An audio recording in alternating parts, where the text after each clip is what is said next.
Assalamualaikum warahmatullahi wabarakatuh. Waalaikumsalam warahmatullahi wabarakatuh. Alhamdulillahilladzi anzalal Qur'an khalaqal insana 'allamahul bayan. Asyhadu an la ilaha illallah wahdahu la syarikalah wa asyhadu anna sayyidana Muhammadan abduhu wa rasuluh sallallahu alaihi wa ala alihi wa sallama tasliman katsira amma ba'd. Faqala ta'ala ya ayyuhalladzina amanu taqullaha haqqa tuqatih wa la tamutunna illa wa antum muslimun. Bapak-bapak dan ibu-ibu dimuliakan Allah Subhanahu wa ta'ala. Alhamdulillah, hari ini kita masih terus diberi kesempatan oleh Allah untuk bisa hadir di majelis taklim Sekolah Tinggi Ilmu Akhirat. Alhamdulillah, insya Allah sehat nih Bapak Ibu. Alhamdulillah. Kita langsung saja. Hari ini ada dua acara kita ini sama belakang peresmian TPQ gedung baru. Gedung lama sih direhab.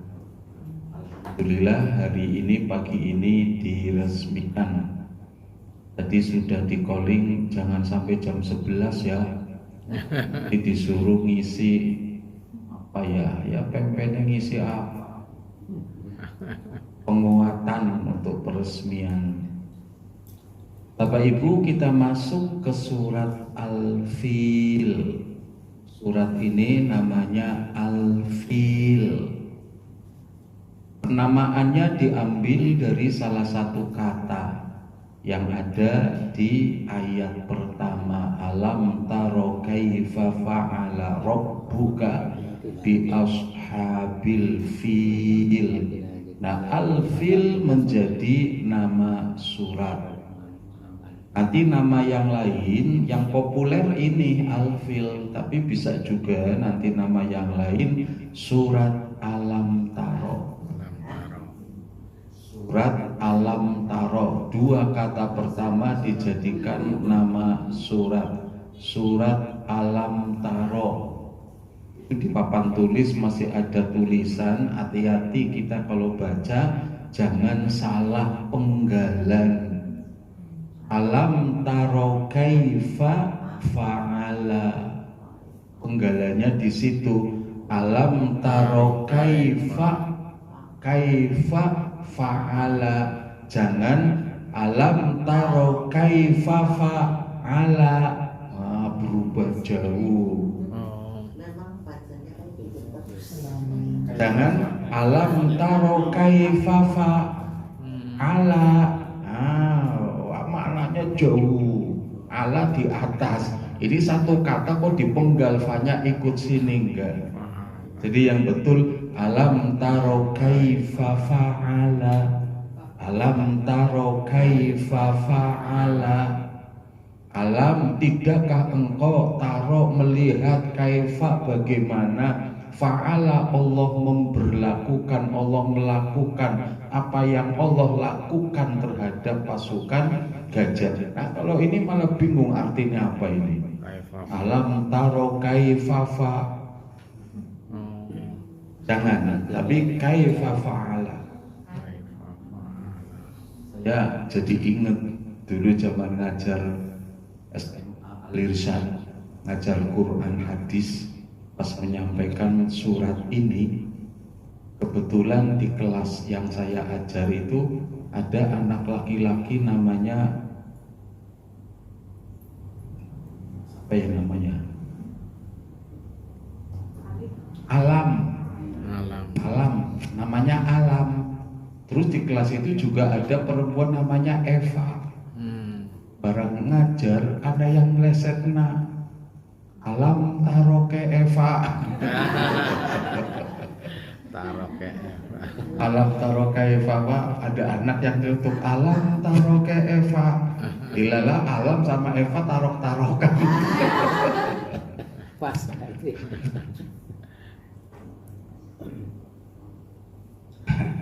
Ya, tak omongi, tak ingatkan nih, jangan melecehkan Al-Quran ini. Quran ini dipelesetkan. Mari kita dengarkan bacaan surat Al-Fil.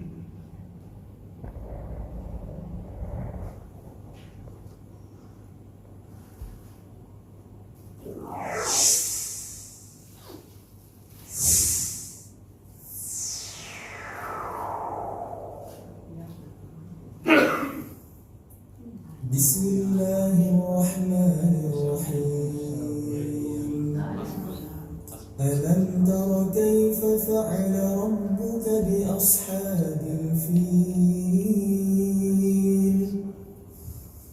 Alam yaj'al kaydahum fi tadlil.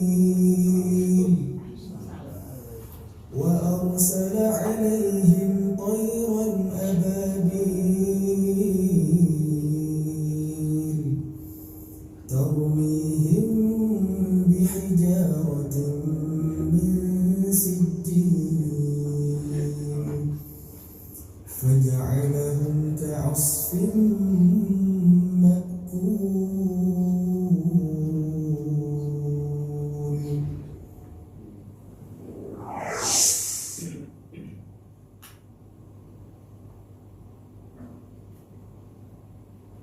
Suasana mencekam menyelimuti kota Mekah, penduduknya lari berhamburan menyelamatkan diri. Itu disebabkan oleh kedatangan Raja Abraha beserta pasukan gajahnya yang hendak menyerang Mekah. Saat peristiwa itu terjadi, Sayyidah Aminah sedang mengandung Rasulullah. Beliau memilih bertahan karena ingin melahirkan di kota suci ini. Di sisi lain, Abu Thalib yang mendengar kabar tersebut segera bergegas menemui ayahnya Abdul Muthalib. Beliau merupakan pimpinan kaum Quraisy yang sangat disegani. Kemudian tanpa membuang waktu, Abdul Muthalib mengajak anaknya mendatangi rombongan Abraha untuk bernegosiasi. Ketika bertemu, Abdul Muthalib menanyakan alasannya menyerang Mekah. Ternyata Abraha mau menghancurkan Ka'bah. Dia iri lantaran banyak kafilah dagang dari berbagai bangsa memilih mengunjungi Ka'bah ketimbang datang ke negerinya. Lalu Raja sombong ini menuntut Abdul Muthalib untuk menyerahkan Mekah atau akan binasa. Namun beliau menolak dan berkata dengan tenang, kota Mekah dan Ka'bah telah aku pasrahkan kepada Tuhanku.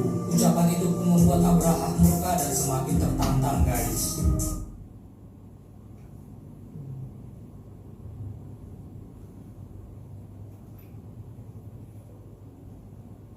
Saat Raja Abraha dan pasukannya akan menyerang Mekah, kota itu ternyata sudah sepi. Hanya ada Abdul Muthalib yang terlihat pasrah. Beliau bersimpuh di depan pintu Ka'bah dan berkata, "Ya Allah, ini adalah rumahmu dan kami pelayanmu. Kami tak mungkin sanggup menghadapi Abraha dan bala tentaranya." Tiba-tiba jutaan burung ababil datang sambil membawa batu dari neraka. Lalu mereka terbang mengitari Ka'bah seperti sedang tawaf. Itu dilakukan sebagai penghormatan terhadap rumah Allah. Di sisi lain, ketika Abraha tiba di gerbang kota Mekah, tiba-tiba gajahnya ketakutan dan gak berani masuk. Mereka berusaha menariknya, namun gajah itu malah mengamuk hingga Abraha terjungkal ke tanah. Di saat itulah jutaan burung tadi mendatangi mereka. Semua orang panik melihat fenomena aneh itu. Seketika langit menjadi gelap. Atas izin Allah, batu-batu itu pun dijatuhkan. Tak ada satu orang pun yang luput dari jangkauan batu panas yang turunnya seperti air hujan. Mereka bertumbangan layaknya dedaunan yang dimakan ular. Peristiwa itu diabadikan dalam Al-Quran surat Al-Fil sebagai bukti betapa mudah bagi Allah menghancurkan kesombongan suatu kaum, guys. Lebih lengkapnya bisa dilihat di YouTube, film tentang Abraha.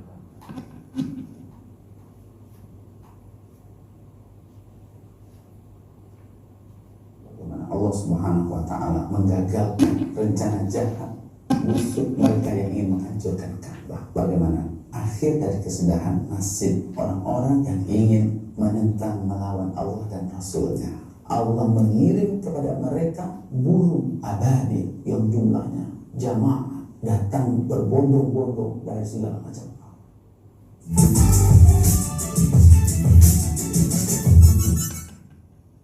Assalamualaikum warahmatullahi wabarakatuh.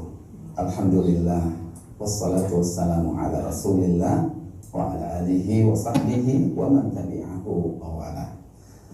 Saudara-saudaraku, ikhwan dan akhwat fillah, jumpa lagi dalam kajian tafsir. Insya Allah kali ini kita akan membahas tafsir surat Al-Fil, yang artinya adalah gajah. Surat yang tergolong makiyah, terdiri dari 5 ayat. Ayat yang pertama menjelaskan tentang hakikat sebuah kejadian besar, yaitu peristiwa pasukan gajah. Yang kedua adalah bagaimana Allah Subhanahu wa Ta'ala menggagalkan rencana jahat musuh mereka yang ingin menghancurkan Ka'bah. Ayat ketiga dan keempatnya adalah bagaimana cara Allah menggagalkan usaha mereka. Dan yang kelima adalah bagaimana akhir dari kesudahan nasib orang-orang yang ingin menentang, melawan Allah dan Rasulnya. Kita mulai ayat yang pertama. Bismillahirrahmanirrahim. A'udzu billahi minasyaitonir rajim. Bismillahirrahmanirrahim. Alam tara kaifa fa'ala rabbuka bi ashabil fil. Luar biasa, ijaz mukjizat Al-Quran ini ternyata menjelaskan tentang peristiwa hanya cukup dalam 5 ayat. Ayat yang pertama, alam tara kaifa fa'ala rabbuka bi ashabil fil. Allah memulainya dengan sebuah pertanyaan yang mengundang keingintahuan. Tidakkah kamu mengetahui bagaimana Allah memperlakukan pasukan gajah? Jadi ternyata orang-orang yang pernah mengalami peristiwa gajah tersebut masih banyak yang hidup, sehingga bisa ditanyakan, karena peristiwanya kurang lebih 40 tahunan sebelum ayat ini turun. Yaitu ada seorang raja yang bernama Abraha, yaitu Raja Habasyah, yang dia bermaksud ingin menghancurkan Ka'bah karena iri hasad terhadap Ka'bah yang menjadi pusat perdagangan, dimuliakan oleh orang-orang yang datang dari berbagai macam penjuru dunia. Lalu dia membuat sebuah tandingan, ternyata tidak bisa. Hingga akhirnya dia mengumpulkan pasukan. Di dalam pasukan itu ada gajah-gajah yang besar. Dan gajah ini adalah simbol dari pasukan darat yang menakutkan. Pasukan yang besar. Karena tubuh gajah yang besar, dia juga memiliki suara yang menakutkan. Lencingan suaranya, dia punya kapasitas tenaga yang besar, kulitnya yang tebal. Ini sudah bisa menggetarkan orang-orang, ya, penduduk orang-orang Quraisy yang tinggal di sekitaran Ka'bah. Tetapi ternyata Allah Subhanahu wa Ta'ala memuliakan Ka'bah, Baitullah. Allah hendak memuliakan juga daerah negeri di mana ada Ka'bah di sana. Allah juga akan memuliakan ternyata salah satu rasulnya, ya, nabinya, rasulnya yang lahir pada tahun yang sama dengan peristiwa tersebut, agar ini dikenang terus sepanjang sejarah. Dan Allah juga memuliakan penduduk yang ada di sekitar, yaitu Quraisy, orang-orang yang mengurus Ka'bah. Alam naj'al kaidahum fi tadlil. Bukankah betapapun hebat upaya mereka, tipu daya mereka untuk menghancurkan Ka'bah, Allah jadikan usaha itu fi tadlil, yaitu menjadi sia-sia, menjadi rugi buat mereka, bahkan membinasakan mereka. Maka ini menjadi pelajaran buat siapa saja yang ingin menentang, melawan Allah dan Rasulnya, sekaligus apa? Memberikan penguatan kepada Nabi SAW. Allah Subhanahu wa Ta'ala akan berpihak, memberikan pertolongan terhadap orang-orang yang membela Allah dan Rasulnya. Lalu Allah jelaskan bagaimana Allah menghinakan pasukan gajah tersebut. Wa arsala alaihim tayran ababil. Allah mengirim kepada mereka burung ababil yang jumlahnya jamaah, datang berbondong-bondong dari segala macam arah. Allah hendak menghinakan pasukan gajah yang dengan tubuhnya yang besar dengan seekor burung tayran yang kecil, yang secara logika umumnya burung itu kalau dia membawa batu dia tidak akan bisa membunuh. Tetapi batu yang dibawa bihijaratin min sijil, yaitu batu yang sudah dibakar, dipanaskan, yang begitu mengenai seseorang akan mematikan. Bahkan bukan hanya mematikan, Allah menyebutnya faja'alahum ka'asfin ma'kul. Allah menjadikan mereka seperti daun. Al-asf itu adalah daun kering yang makul, yang dimakan oleh ulat. Jadi bentuk penghinaannya dari Allah Subhanahu wa Ta'ala kepada orang-orang yang mencoba menentang, melawan Allah dan Rasulnya. Maka kemuliaanlah bagi kita yang menjaga agama kita, menjaga Islam ini, memperjuangkannya, dan juga kemenangan akhir dari kesudahan perjalanan ini adalah milik orang-orang yang membela Allah dan Rasulnya.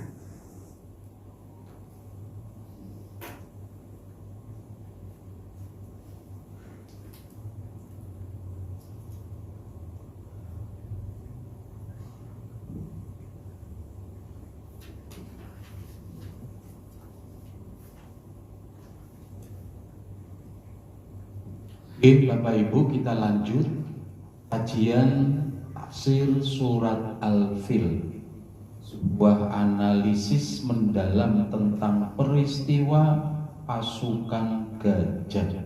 Surat Al-Fil adalah surat pendek namun bermakna dalam.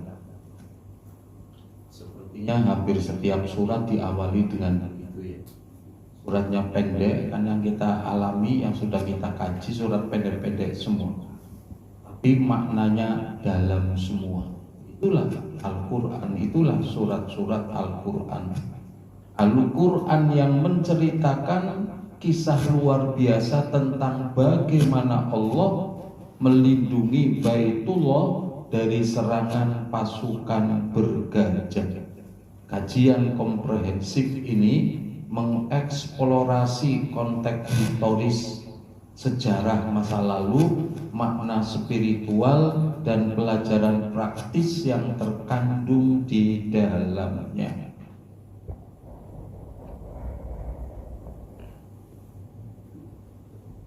Surat ini namanya surat Al-Fil, tadi sudah kita sampaikan. Nanti nama lainnya surat Alam Taro. Urutan 105 dari surat-surat yang ada di dalam Al-Quran turun setelah Al-Kafirun. Turun Quran, turun surat itu tidak urut seperti urutannya. Surat ini makkiyah, pendek, terdiri 5 ayat, memiliki narasi yang jelas dan kronologis, serta menggunakan gaya bahasa Al-Quran yang penuh perumpamaan hidup. Bapak Ibu, nama suratnya Al-Fil karena mengacu pada penghancuran pasukan gajah. Pertanyaannya, kok di Jazirah Arab, gurun pasir, ada gajah? Kan ada onta. Nah, gajah-gajah itu memang dibawa dari Afrika. Ceritanya itu dulu di masa lalu Yaman itu ada minoritas kaum Nasrani.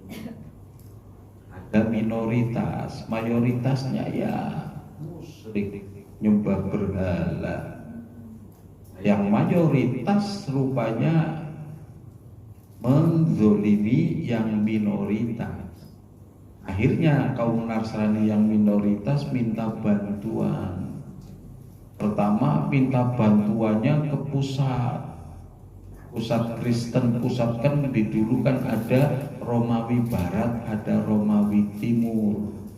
Kalau Romawi Barat di Roma Italia pusatnya.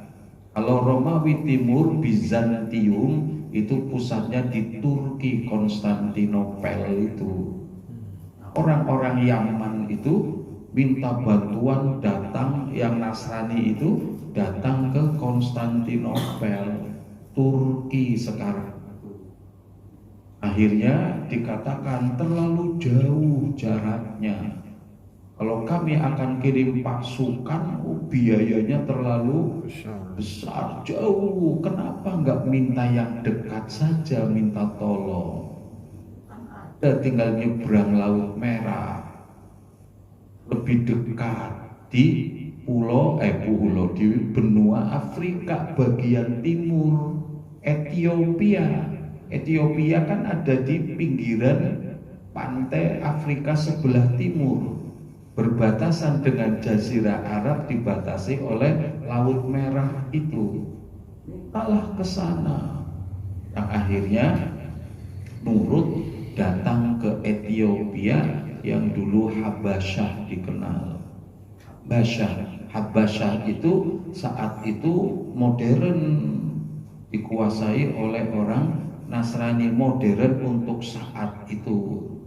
Walaupun kemudian perjalanan selanjutnya terpuruk, kelaparan dan seterusnya, tapi jangan kaget, Ethiopia sekarang sudah jos. Ethiopia sekarang itu sudah bagus, pertaniannya gurun, pertaniannya bisa karena kerjasama dengan teknologi Cina.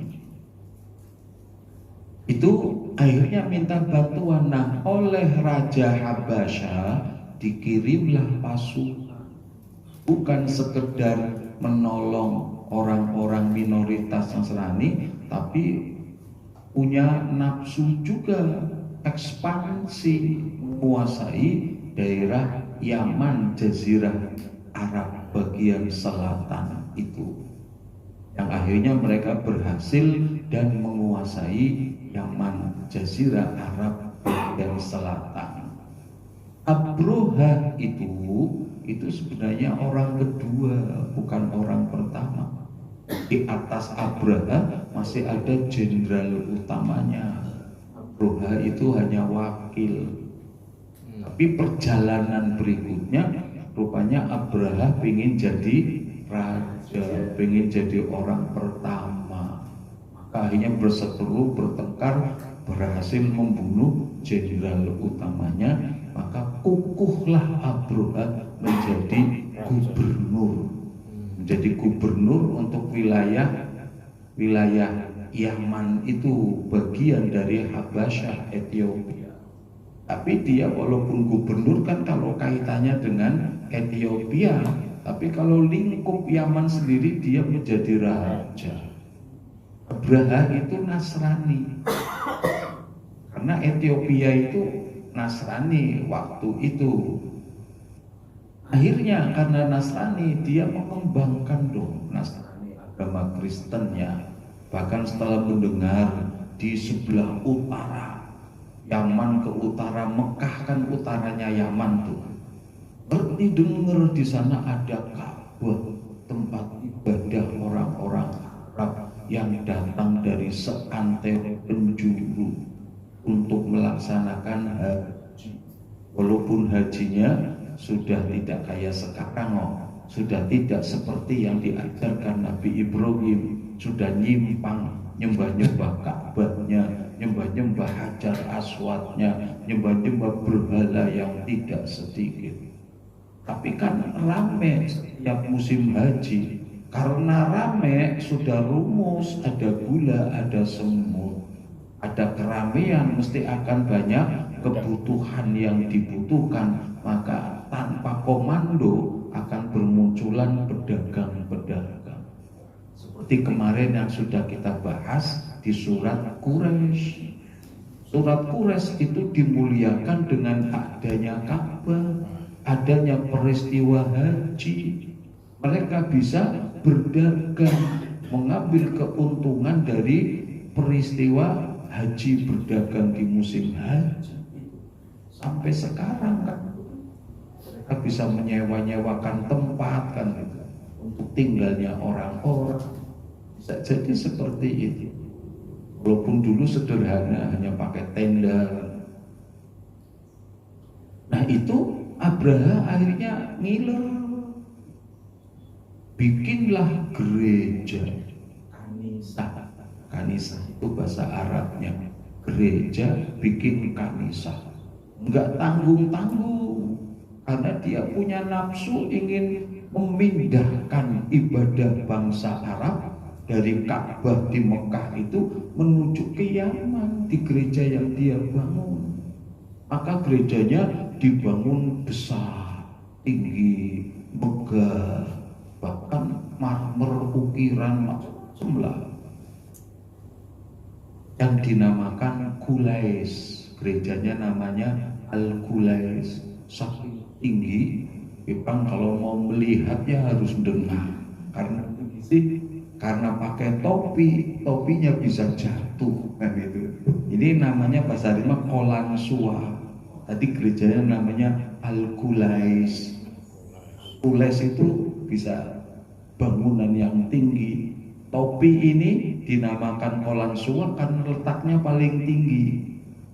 Qolansua ini bahasa Arabnya Qolansua, topi. Orang yang pakai topi ketika melihat bangunan gereja pucuknya maka harus dengar. Akhirnya diumumkan, diajak orang-orang pindah, difasilitasi sedemikian rupa. Tapi orang sebegitu megah, sebegitu hebat, orang payu. Kira-kira sebabnya nopo? Gak ada kaitan sejarah, ujuk-ujuk dibikin.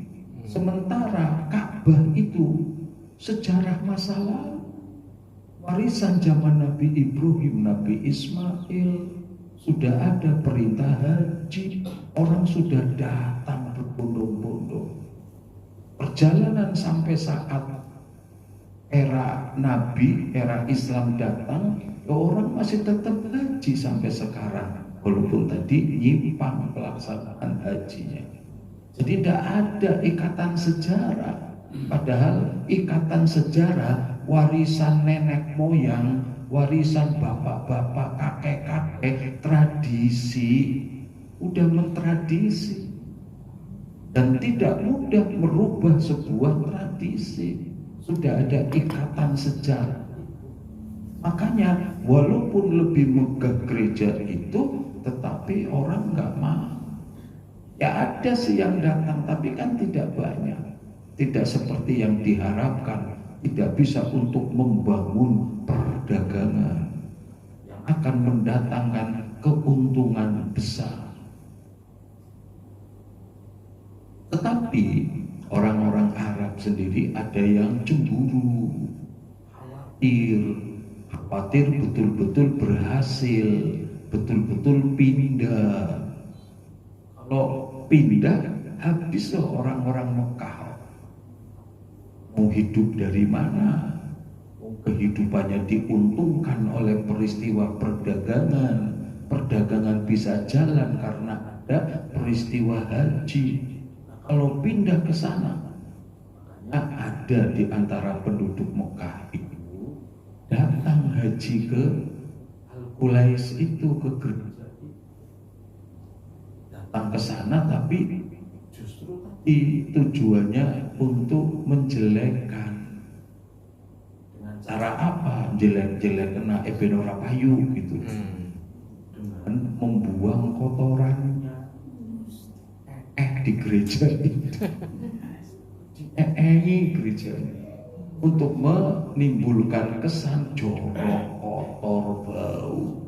Karena khawatir hasil berhasil. Mendengar itu akhirnya Abraham marah.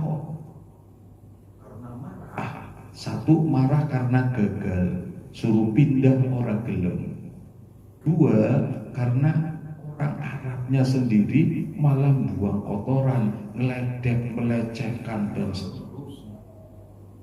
Udah harus dihancurkan. Karena nggak payu sih. Satu-satunya cara berarti harus dihancurkan Ka'bahnya. Kalau sudah hancur, mau haji apa, mau Ka'bah langka. Terpaksa akan pindah dalam pikirannya Abraham itu. Abraham siapkan pasukan besar sampai 60.000. Di antara pasukannya itu gajah-gajah itu yang didatangkan dari Afrika itu.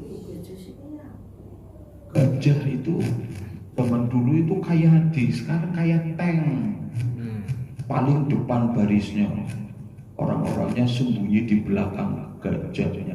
Kayak tank kan persis kayak begitu. Tapi gajahnya ada juga yang namanya sekeduk di atas gajah kayak unta itu dibikin rumah bilik. Pasukannya dari situ, pasukan panah dari atas. Gajahnya sudah gede, kakinya aja sekaki seorang, bentuk badannya orang. Siapa bisa menahan gajah itu? Sulit. Makanya dari selatan bergerak, dari Son'a. Son'a itu ibu kotanya Yaman. Abraha pun beribu kota di Son'a, itu Sana'a. Kalau tulisan bahasa Arabnya pakai Son'a, Sana'a. Ada tulisan sekarang kayak begitu. Tapi kalau bahasa Arabnya Son'a pakai itu bergerak ke utara. Ada kelompok-kelompok pemukim daerah-daerah yang dilewati yang berusaha melawan. Tapi gak ada satupun yang berhasil. Semuanya kalah. Sampai sudah mendekati kota Mekah. Ketika sudah mendekati kota Mekah, istirahat berkemah, pasukannya itu pada menjarah masuk ke Mekah. Harta-hartanya penduduk Mekah dijarah. Sementara penduduk Mekah sudah ketakutan, pada lari sembunyi ke bukit.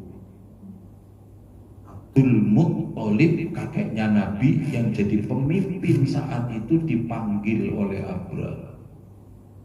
Setelah ketemu dialog, tapi Abdul Muttalib itu malah sibuk mikirkan hartanya sendiri yang dirampas.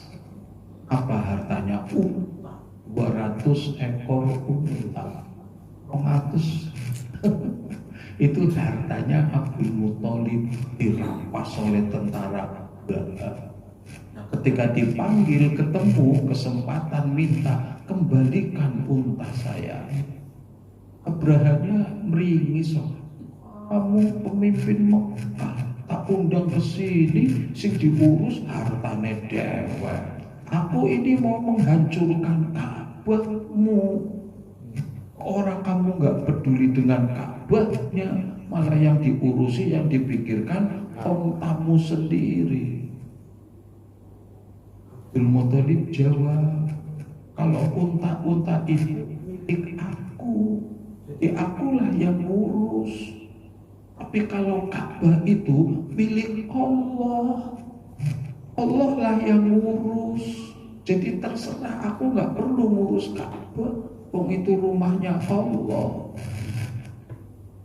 Allah sama dengan Nasrani. Abraha juga kenal Allah, Tuhan Bapa, Allah ini. Allah sama dengan Allahnya kita, Tuhan Bapa yang dimaksud orang Kristen sama dengan Allah kita. Bedanya Allah kita tauhid, nah Bapa yang di surga punya anak. Biasanya kan itu. Jadi ngerti ketika Allah yang ngurusi. Justru itu membuat tadi di video dikatakan Abrahanya jadi tertantang. Maksudnya saking kuat pasukannya, tidak ada satu kekuatan yang lebih besar dari orang Mekah saja gak bisa. KO. Bagaimana dengan orang Mekah, apalagi orangnya pengecut pada lari. Gampang bagi saya sekarang menghancurkan Ka'bah, apalagi saya bawa pasukan gajah. Gajah ini yang akan menghancurkan Ka'bah kayak bulldozer kayak gitu. Ditambah semangat, akhirnya sudah berpisah, mulai persiapan. Bergerak lagi pasukan Abraha untuk menghancurkan Ka'bah. Tapi kan rumahnya Allah, Allah yang menjaga Ka'bah itu. Allah tidak akan membiarkan, dan Ka'bah itu bangunan pertama kali yang dibangun di atas muka bumi. bukan hanya Nabi Ibrahim yang bangun. Nabi Ibrahim itu membangun kembali. Manusia pertama Nabi Adam itulah yang membangun pertama kali atas perintah Allah, dibantu oleh para malaikat. Awwalu baitin wudi'a linnas lalladzi bi Bakkata mubarakan. Al-Baqarah itu bahwa bangunan pertama kali di atas bumi itu adalah Ka'bah. Bakkah itu tanah yang ada fondasinya, itu namanya Bakkah. Bangunan di atasnya namanya Ka'bah. Kota di mana di dalamnya ada bangunan Ka'bah, Makkah. Seirama tuh ya. Ka'bah, Makkah.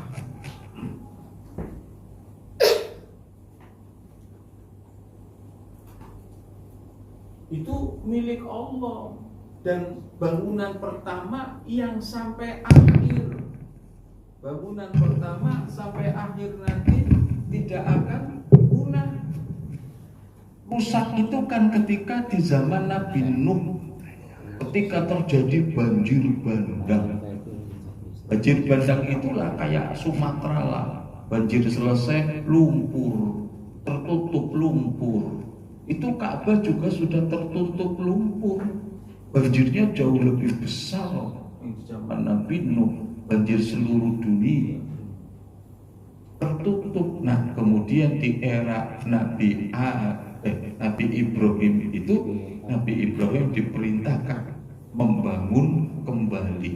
Ditunjukkan kayak di sini digali fondasinya, kemudian ketemu, dibangun kembali bersama dengan Nabi Ismail yang rewangi.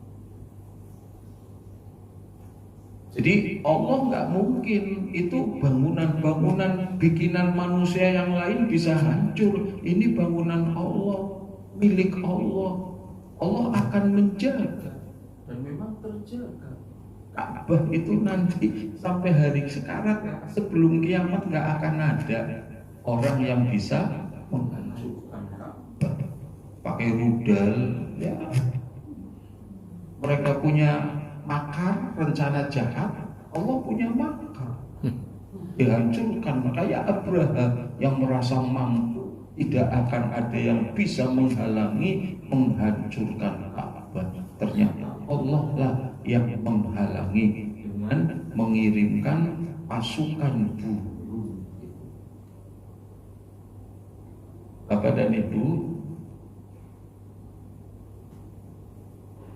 keutamaan membaca dan memahami surat Al-Fil memperkuat keimanan. Membaca surat ini memperkuat keyakinan bahwa Allah pelindung sejati yang mampu menghancurkan setiap musuh yang ingin merusak agamanya, seperti kasus pasukan Abraham ini.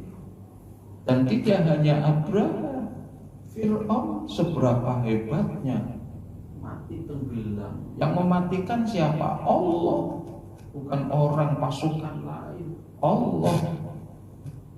Jalut raksasa gede tinggi dibunuh. Siapa yang membunuh? Daud. Daud waktu itu belum jadi nabi, masih seorang pemuda awak kecil dibanding dengan Jalut. Jalut pakai pedang, pakai pakaian besi, tapi begitu tanding, gelut perang tanding sebelum perang besar, perang tanding dulu. Jalut maju nang tangyu siapa yang wani perang. Ngeper pasukannya Tolut, ngeper yang wani Daud.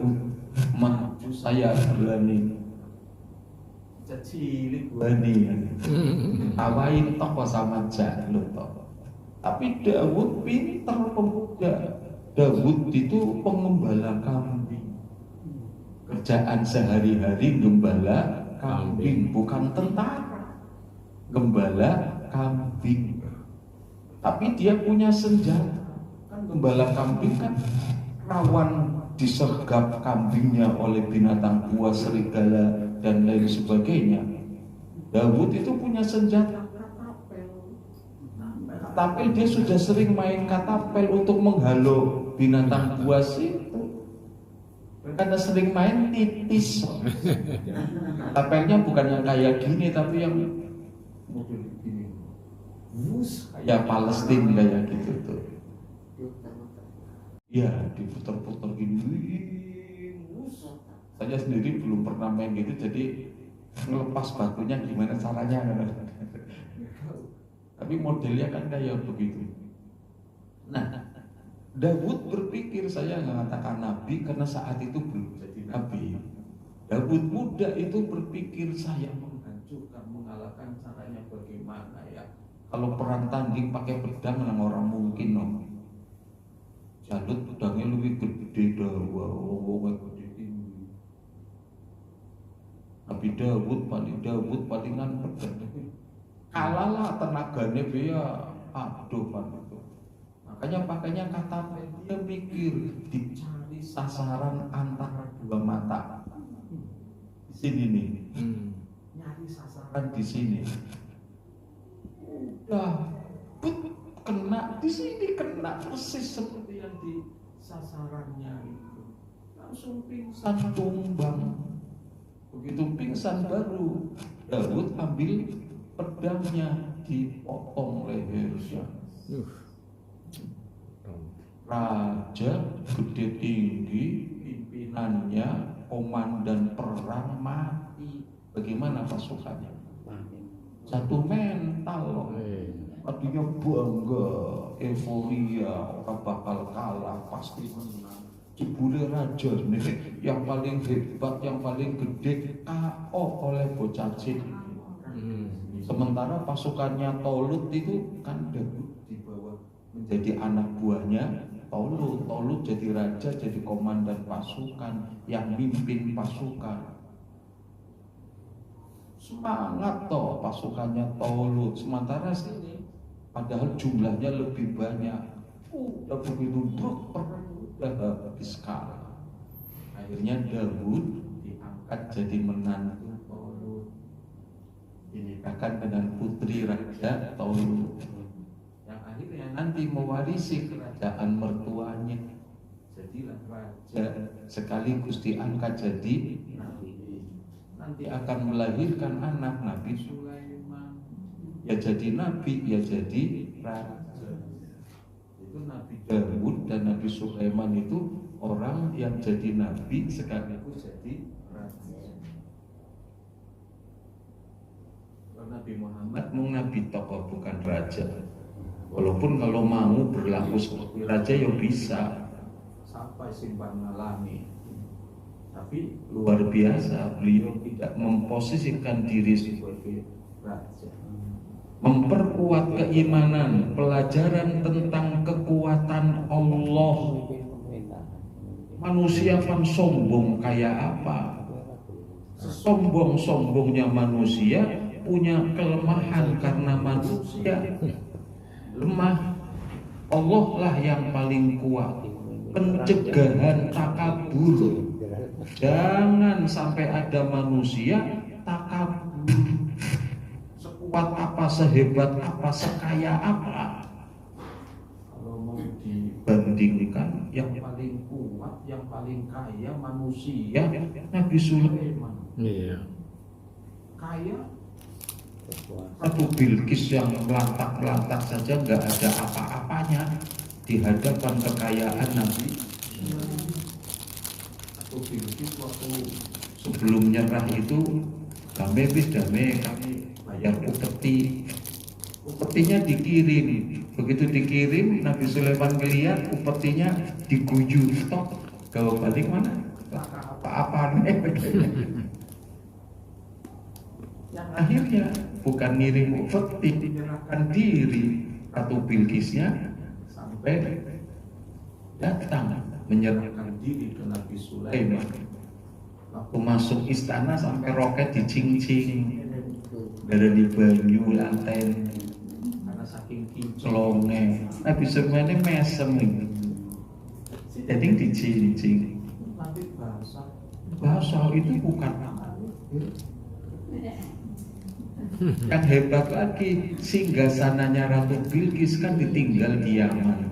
Sabah itu Yaman juga, ditinggal. Tapi begitu sampai ke istana Nabi Sulaiman, singgasananya, kursi tempat duduknya ada di situ. Siapa yang mindah? Pertama, Nabi Sulaiman tawarkan siapa yang bisa mindah dalam waktu cepat. Bilqis lagi jalan ke sini, perjalanan. Singgasananya, ayo pindah ke sini. Kata ifrit, jin. Ini jin. Saya bisa sanggup pindah cepat sebelum Anda berdiri. Ini kan jago. Berdiri paling berapa detik tuh? Saya sanggup sebelum Anda berdiri, jelek wis anjuk. Ilmu apa ya?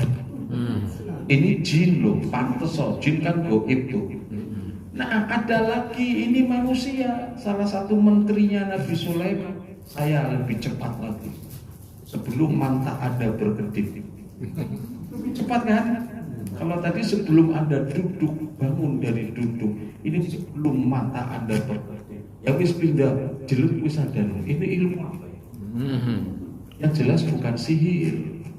Nabi Sulaiman tidak melakukan sihir, tidak mengajarkan sihir.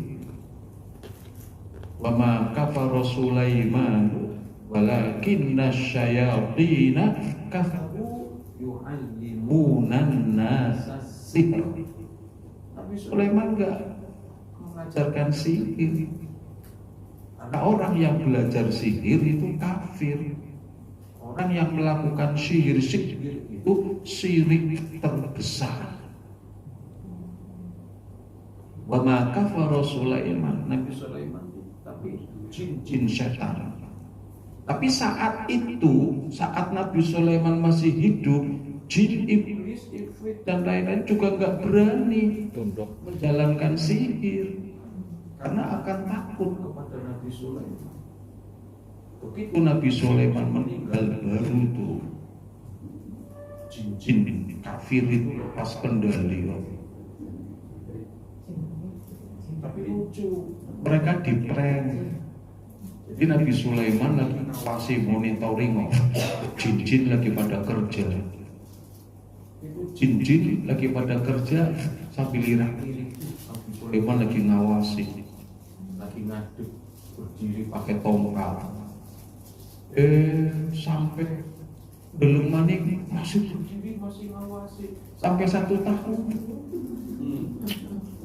Jebule setelah 1 tahun Nabi Sulaimannya jatuh. Ternyata selama 1 tahun ngawasi sudah meninggal. Tapi karena masih pakai teken ngadeg terus. Begitu tekennya rapuh kena rayap, tugel, akhirnya kan mayatnya jatuh. Baru asem ya aku dibodohi.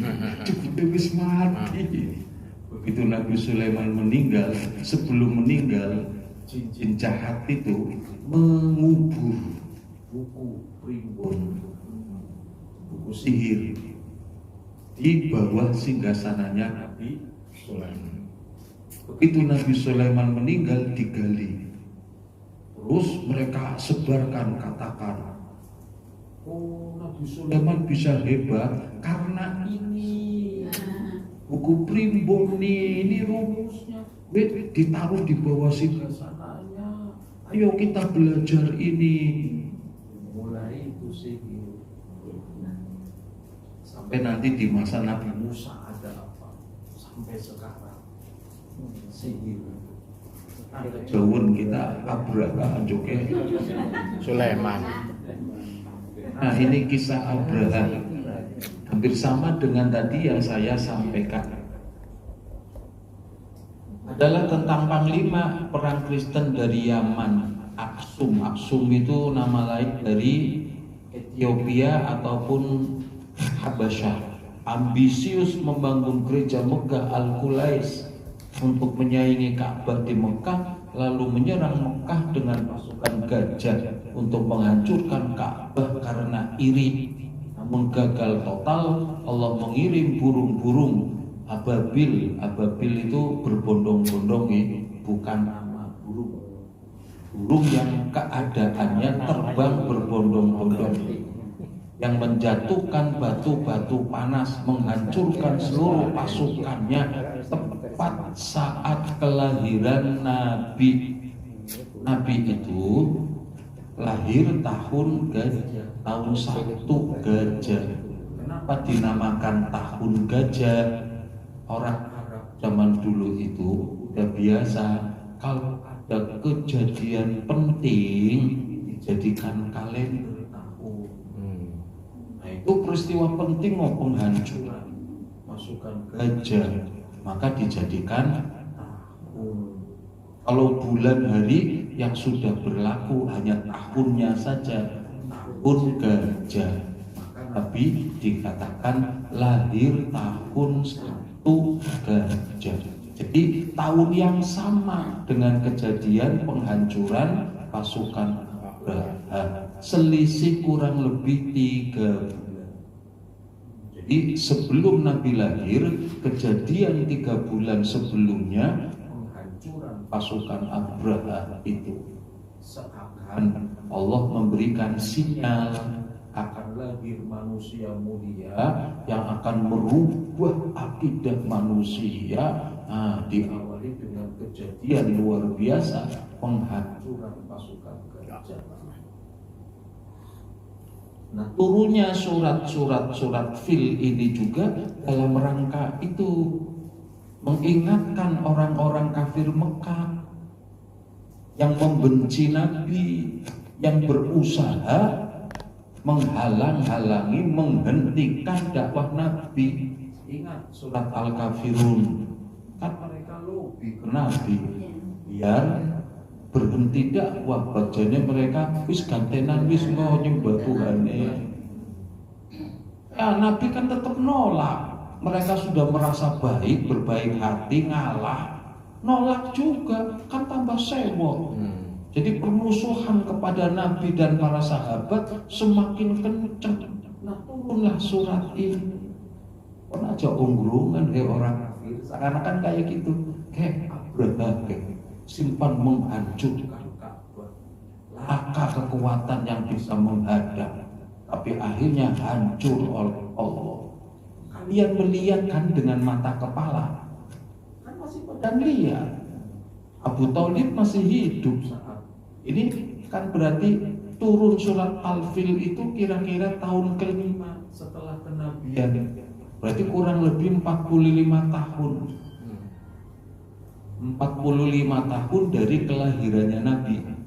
Dari peristiwa penghancuran Ka'bah, kan masih banyak orang yang hidup yang dulu melihat bagaimana Abraha dihancurkan.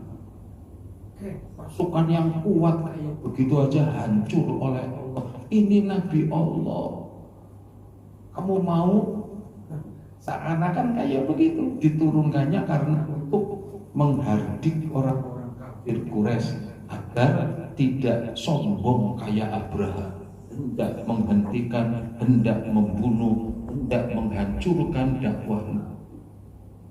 Iri asal dan jabatan Abraha, jenderal kerajaan Aksum Ethiopia Habasah yang menjadi penguasa di Yaman. Iri dan ambisi, merasa iri dengan Mekah menjadi pusat dagang dan ziarah keagamaan setelah para pedagang Arab beralih dari Yaman. Ia ingin mengembalikan kejayaan Yaman dengan membangun gereja megah bernama Al-Qulais, lalu menghancurkan Ka'bah. Tujuannya ke Mekah menghancurkan Ka'bah. Pasukannya membawa pasukan besar sampai 60.000, di antara pasukannya gajah-gajah perang.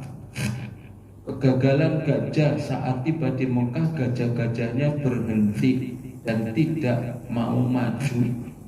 Burung-burung, Allah mengirim sekawanan burung yang datang berbondong-bondong, mirip burung lain, burung walet, membawa batu kecil sijil. Masing-masing burung bawa batu 3, paruhnya 1, di kedua kakinya. Tapi burungnya nggak kebakar ya? Iya. Tapi yang burung kirimannya Allah, gimana kebakar?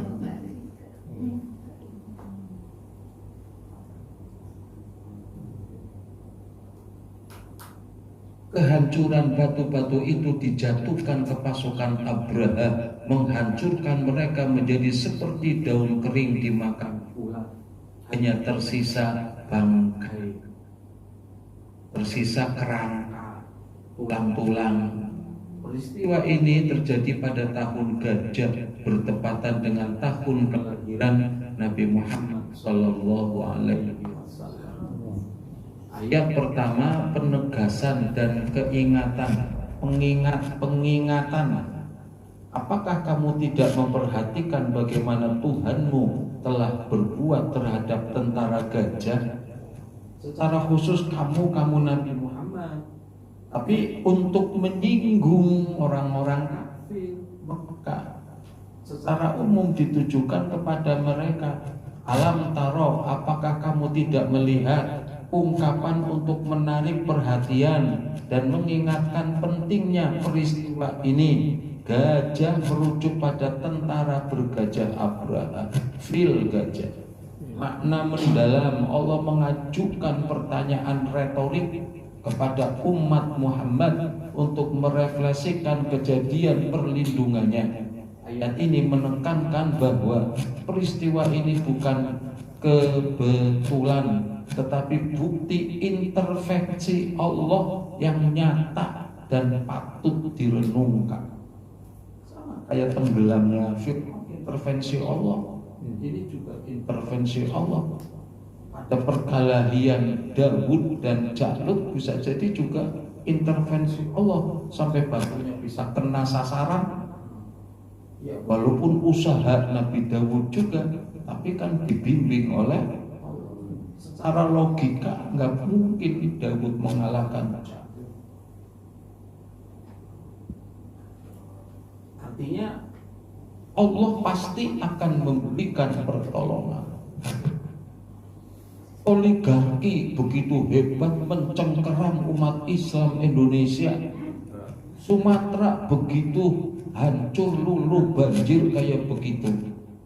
Jangan khawatir, asal kita betul-betul ibadah dengan baik, setia dengan Islam, dengan Allah, Allah nanti yang akan membalik menghancurkan mereka dengan cara Allah. Tapi kita harus memposisikan diri menjadi hamba-hamba yang pantas ditolong oleh Allah, bukan hamba-hamba yang melupakan Allah. Kita harus memantaskan diri untuk diperhatikan, dibela oleh Allah.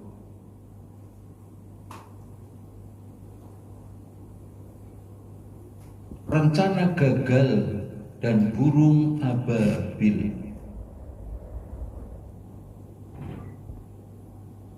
Alam yaj'al kaidahum, ya garis bawahi kata-kata kait ini nih. Alam yaj'al kaidahum, tidakkah Allah telah menjadikan kait itu tipu daya Abraha dengan pasukan besar yang hendak menghancurkan Ka'bah, gagal total, hancur mereka sendiri. Nah, yang digarisbawahi kait itu tipu daya. Pertanyaannya, kenapa dikatakan tipu daya? Usaha Abraha untuk menghancurkan Ka'bah dikatakan tipu daya. Tipu daya nopo sih? Menipu kan, ada tipuan. Tipuan niku nopo sih tipuan? Membohongi, padahal maksud A tapi yang dikatakan B, kan membohongi itu. Nah, di sini ada tipuan yang dilakukan oleh Abraha ketika akan menghancurkan Ka'bah sebabnya nopo? Yang dikatakan iri, sebabnya karena ingin memindah ibadahnya ke sana. Sebabnya karena gerejanya dieei. Tapi ada sebab tujuan paling utama malah. Tapi nggak disebut, disembunyikan. Makanya dikatakan tipuan. Apa tujuan utamanya? UUD, ujung-ujungnya duit. Abraha itu melihat adanya Ka'bah, akhirnya orang Mekah jadi sugih. Perdagangan loh, jalur perdagangan loh. Nah, Abraha tujuan utamanya iri dengan jalur perdagangan itu. Abraha pun ingin Saudi sampai sekarang coba kekayaannya dari mana? Tidak hanya minyak, lebih besar dari haji umroh. Apalagi sekarang umroh kayak haji rame. Itu devisa yang masuk berapa coba? Kekayaan dari situ dia jutaan manusia. Bulanan harian datang ke sana. Itu sebenarnya paling utama itu. Samalah kayak negara Amerika ketika menyerang Afghanistan, ketika menyerang yang dikatakan memburu teroris, hasil memburu teroris. Tujuan utamanya minyak. Maka dikatakan kaitan tipu daya, ujung-ujungnya harta dunia. Ya walaupun saat itu belum ada duit, ada loh kepingan logam, kepingan emas perak. Kalau duit kertas belum ada. Kegagalan strategi militer, semua persiapan Abraha yang matang, kekuatan tentaranya yang besar dan gajah-gajah perkasanya tidak berguna di hadapan kehendak Allah. Rencana mereka untuk menghancurkan Ka'bah menjadi sia-sia otak. Burung ababil, ababil bukan nama, dikatakan burung ababil maksudnya burung yang berbondong-bondong. Burung-burung kecil yang diutus oleh Allah terbang dalam formasi besar, bondong-bondong, membawa batu-batu dari tanah yang dibakar. Hijarah itu batu, tapi asalnya dari lumpur yang dibakarnya di neraka. Makanya itu bukan batu dunia, bukan burung dunia. Kalau batu dunia akan nemen dibakarin ngendi. Burungnya ya orang kepanasan. Ini adalah keajaiban yang menunjukkan bahwa makhluk kecil pun dapat menjadi alat kekuatan Allah. Allah itu punya pasukan Allah banyak. Air pasukan Allah. Zaman Nabi Nuh Sumatera itu pasukan Allah. Angin tentaranya Allah tuh.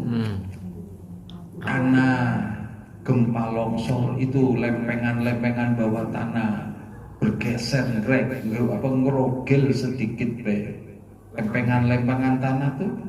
Kita lagi diancam oleh megatrust.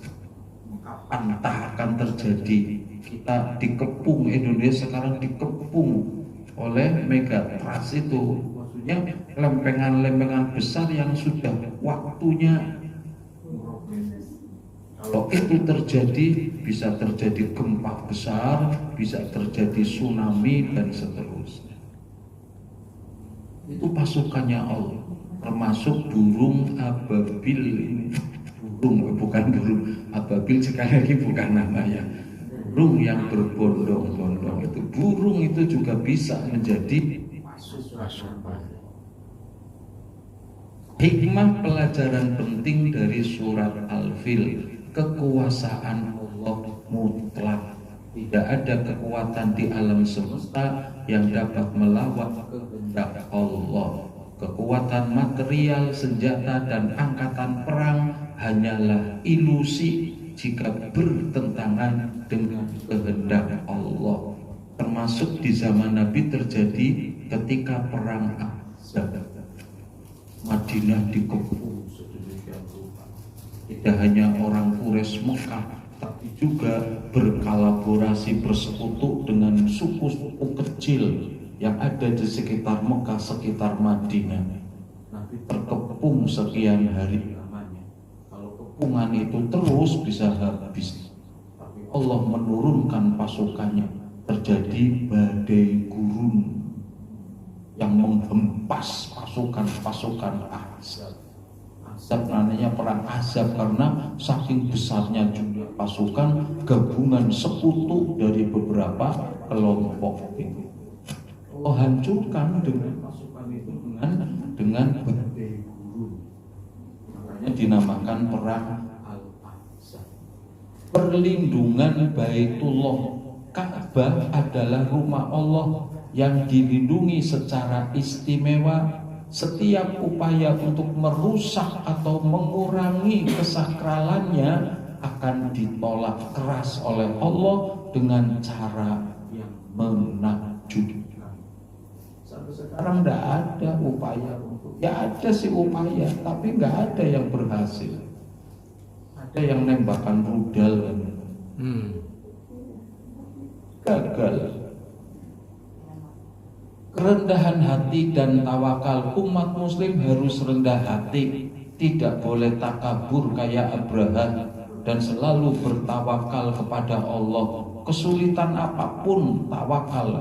Kayak Abdul Muthalib tuh, Ka'bah urusannya karena sudah merasa nggak mampu lagi, udah urusannya Allah, serahkan kepada Allah.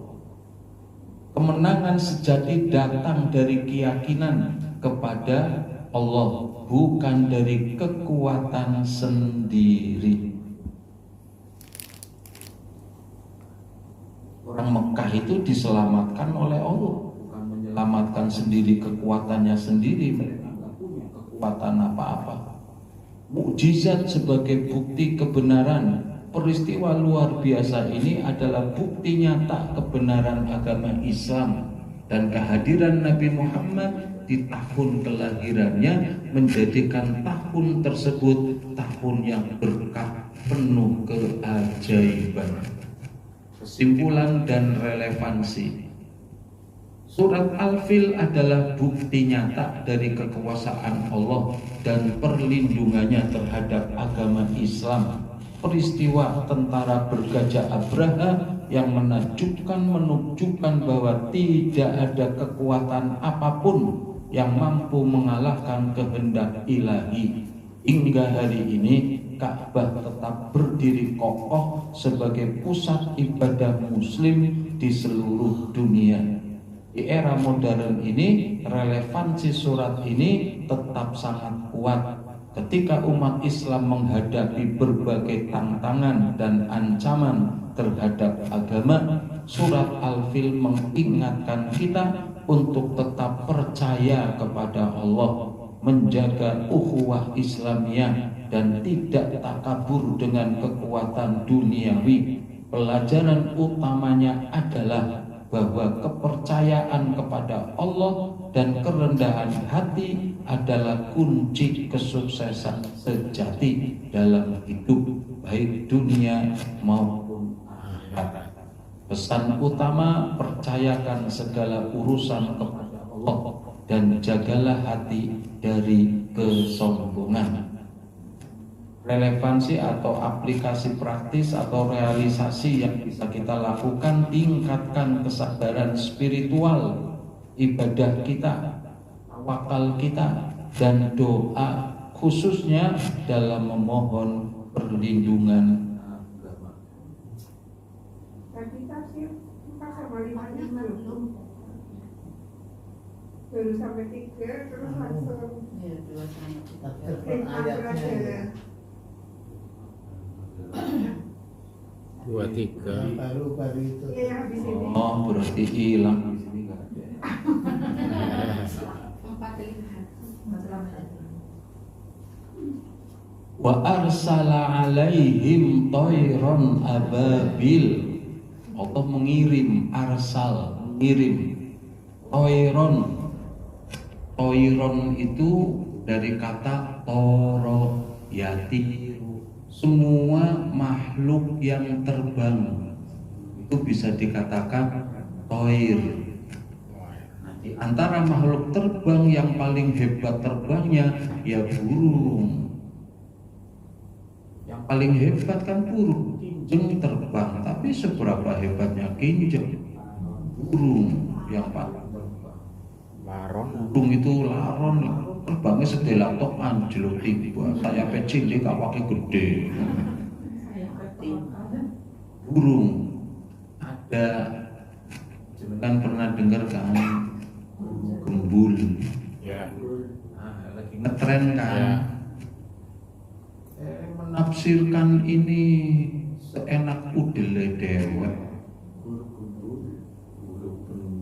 Gembul dapat ilmu dari mana?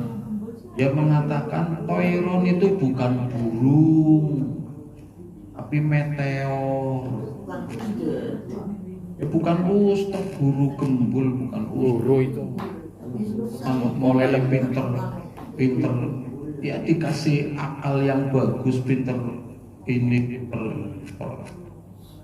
ya, tapi kan ilmunya, kalau ilmu pinter oke, tapi ilmu kan didapat dari belajar, membaca, mendengar. Secerdas apapun otak, kalau tidak mendengar, tidak membaca, tidak mengkaji, tidak dapat ilmu. Ya ilmu tafsir kan berarti harus mengkaji kitab-kitab tafsir, ngaji atau mendengar. Kalau itu nggak dilakukan ya nggak bisa. Ilmu iladuni nggak ada sekarang iladuni. Eranya sudah era digital. Ilmunya tidak bisa diikuti ya. Ya, kayaknya wallahu a'lam lah. Tapi yang jelas ketika dia menafsirkan itu, menolak bahwa itu burung, tapi meteor tiba jatuh. Meteornya akan nemen dijatuh namari pasukan gajah. Ya monggo lah, tapi harus ada dasar kan. Tidak seenak udele dewek menafsirkan ayat Allah. Allah sudah jelas mengatakan toiron, dan selama dari dulu sampai sekarang yang toiron itu ya yang bisa terbang. Tidak ada ulama lain yang mengatakan meteor, ada virus. Kalau itu bisa iya, bisa jadi batu-batu itu mengandung virus. Yang ketika kena tubuh menjadi gatal, menjadi tubuhnya kulitnya rusak, habis kulit dagingnya. Itu bisa jadi. Al-Maruhi, tafsir Al-Maruhi sendiri, Mesir itu termasuk tafsir kontemporer, bukan tafsir klasik. Itu ada menjelaskan virus bisa jadi, tapi tetap burung yang membawa itu. Karena batu panas berarti meteor, jadi ya boleh sih asal ada dasar. Kalau nggak ada dasar nggak bisa menafsirkan Quran itu ayat yang keempat. Wa arsala alaihim tayran ababil tarmihim bihijarah. Tarmi itu melemparhim mereka, pasukan itu dilempar oleh burung-burung dengan batu yang dibawa itu. Faja'alahum, setelah terkena batu itu menjadikan mereka seperti daun yang dimakan. Bisa daun yang dimakan ular, hanya habis tuh, tinggal kerangkanya saja. Atau daun-daunan yang dimakan oleh binatang. Daun dimakan kambing, daunnya jadinya apa? Jadi apa daunnya? Daunnya jadi remuk, hancur. Setengah 11 dan 9 saya sudah dipanggil, berarti sudah selesai. Wallahu a'lamu bishawab. Mohon maaf tidak ada tanya jawab. ditunda.